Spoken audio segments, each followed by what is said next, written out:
कपिल रामा नामा आदमी है जो एनसीआर दिल्ली में रहता है। उसने एक पोस्ट की थी जिसके जो उसके घर में एयर प्योरीफायर है। उसकी जो घर की रेटिंग है वो 57 है, और जैसे उसने दरवाजा खोला सीधा 500 400। सोचने वाली बात ये है कि हमारा देश का जो कैपिटल है उसकी एयर ही इतनी खराब है, इतनी सांस लेने लायक नहीं है।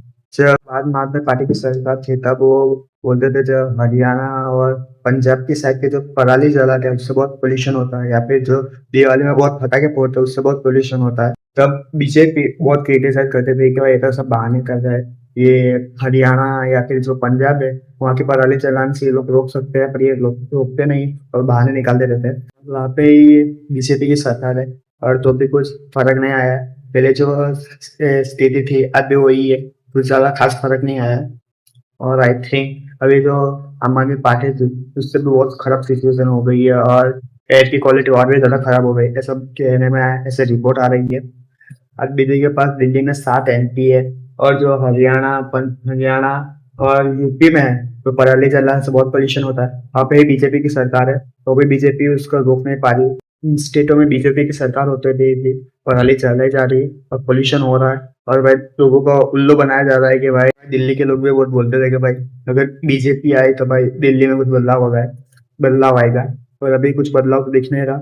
और मेरा सिर्फ इतना ही कहना है कि भाई अगर तुम पार्टी का चटोगार बनोगे या फिर चाटोगे तो कुछ बदलाव आने वाला नहीं है। तुम जब तक जिस पार्टी को क्रिटिसाइज नहीं करोगे तब तक वो काम करेगा ही नहीं। अगर तुम सोचोगे तब तक वो काम करेगा ही नहीं। अगर तुम सोच रहे होगे कि ये जो वातावरण खराब हुआ है या फिर जो एयर क्वालिटी नीचे गई है तो भाई एमएलए या एमपी या फिर जो नेताओं को फर्क पड़ेगा, कोई फर्क नहीं पड़ेगा। उन्होंने भाई आप रिपोर्ट भी आई है कि एडवांस में जो एयर प्योरीफाई होते हैं लाखों रुपए के इन्होंने एडवांस में ही ये मंगा लिया है, क्योंकि भाई उनको उनके बच्चों को या फिर उनके भी कोई भी है उनको तकलीफ ना पड़े। और सिर्फ तकलीफ पड़ेगी तो किसको पड़ेगी? आपको पे। तो आपको देखना यही है कि भाई अगर आप इन पार्टियों को भाई चाटुकार बनोगे कभी आपका भला नहीं होगा।